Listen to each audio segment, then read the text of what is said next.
And hello everybody, welcome back to the channel guys, hope you're all well. Before we do get into today's video, as always, please do smash that like button and subscribe to the channel for daily Liverpool content. Guys, in today's video as always, we are going to be going over all the latest Liverpool news from the last 24 hours. That includes another one set to exit, as the exodus is really in motion ahead of Arne Slot's arrival. The rebuild is seriously starting to take shape and is signs for things to come ahead of this summer. Of course, as always, going over all the other bits and pieces within the Liverpool space as well. But let's start with this one. Fabio Carvalho has admitted to making a mistake in how he handled his withdrawal from international duty in 2022, but has made it clear which country he wishes to represent. In November 2022, Carvalho pulled out of international duty with Portugal's under-21s via a text message, leaving coach Rui Jorge disappointed by his conduct. He has since failed to play any international football, but in an interview with The Echo, Carvalho acknowledged his mistake and pledged allegiance to Portugal. Carvalho explained there was a little hiccup with Portugal, a little misunderstanding, let's say. It was my fault. There were other factors going into it, but I think the way I handled the situation, because I had a family matter, wasn't the best, but I'm still learning and I've learned from my mistake. I want to play for Portugal. I have obviously played for England, but I don't really have a British passport to play in European competitions or the World Cup. So I think the door is closed if I'm being honest with you. But I am Portuguese and I want to play for Portugal. If they call me up, I will be willing to represent.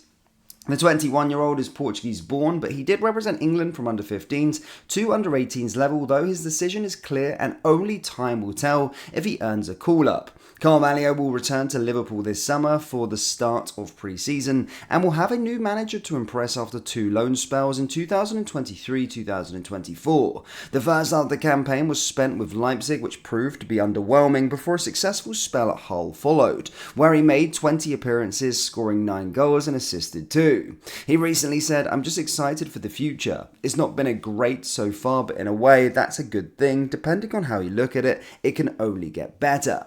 So yeah, Fabio Carvalho has committed his future to Portugal after there being some confusion with regards to that national team and those kind of things. But that does look like it has been secured and he will be staying with Portugal. It's going to be interesting to see where he fits into Arne Slot's plans this summer. Of course, has had a successful loan spell at Hull. Obviously, an underwhelming one at RB Leipzig. But as stated, that's water under the bridge now. And of course, he has impressed. So it'll be interesting to see where his future lies come the summer transfer window.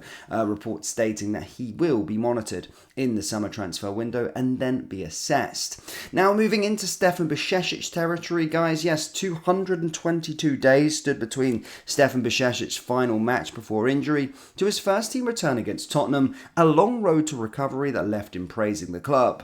After catching the eye and being one of the shining lights from last season, 2023-2024 has proved a frustrating one besides by injury for Bajcetic. He made just 2 appearances at the start of the season before being sidelined by what was described as severe growing pains, forcing him to miss 41 games before returning to the matchday squad. The club did seek to reintroduce him to first at under-21s level, which saw him play 3 times in April before he came on at Tottenham for his first senior appearance in September. It is a plan that the 19-year-old praised when speaking to LFC TV. "It was important to start with the under-21s first to get my rhythm back a little bit. You know how the Premier League is, it's so quick. It was good management by the club and me to play a bit with the under-21s to get rhythm. Now I'm ready to set up." His first dip back into first team action though was not as smooth as hoped, with Jurgen Klopp suggesting it was an oversight to bring him on for 25 minutes against Spurs. Klopp said Stefan was looking really good in training, but against Tottenham obviously you saw he comes on and it looks like you arrive on the motorway with your bicycle. A lack of sharpness showed, but the young Spaniard was just happy to be back and is hoping the setbacks are behind him for good. Bajcetic said, "It's been a long time, it's good to be back. I still need to improve a lot. Still need to get my rhythm back and keep playing, hopefully. I came back and played a couple of games earlier in the season, but then I was feeling it again, so I wanted to recover properly, get stronger in all my body really, so that would not get it back. Hopefully, touch wood." So yeah, good to see Bajcetic obviously back in that game at the weekend there. Obviously got some time to get up to speed. Of course, we are coming to the end of the season now.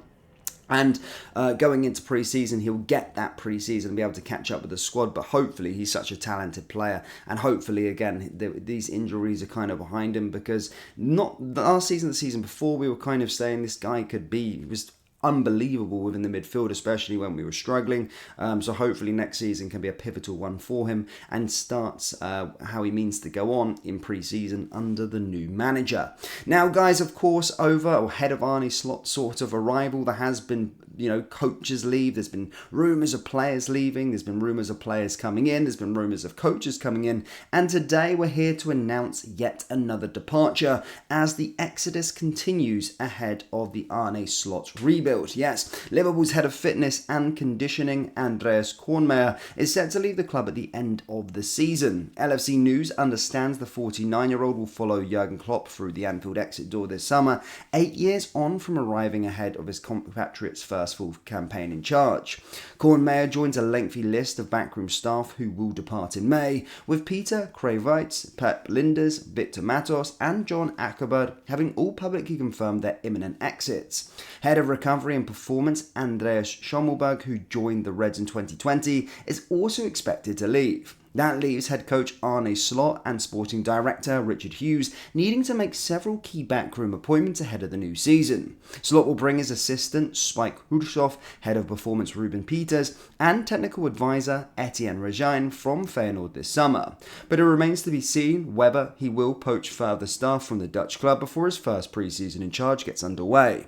Feyenoord carved out a strong reputation for injury prevention despite their intense approach under Slot, and so that expertise is likely to appeal to Anfield Chiefs ahead of the loss of both Kornmeier and Schlummelberg. So as you can see, another one bites the dust, another member of staff leaving the football club, and I have a funny hunch he isn't the only person, or he's not going to be the last person to leave the football club this summer. I do think we're going to have players leave very, very soon as well as potentially more staff. So as you can see, there is a bit of a clear out of the old guard happening at this moment in time, ready for the new guard, that being the Arne Slot regime. But still 2 games to go left in the Premier League and under the Jurgen Klopp era. Of course, Aston Villa on Monday, still got a few days to go until that one kicks off. And then, of course, the final home game of the season against Wolverhampton Wanderers. And that is that. Then it's all our attention turns straight onto pre-season, transfer window, and all those kind of things. But that brings us to the end of today's video, guys. As always, please do smash that like button and subscribe to the channel for daily Liverpool content. Thank you, and I'll see you all next time. Take care. Peace.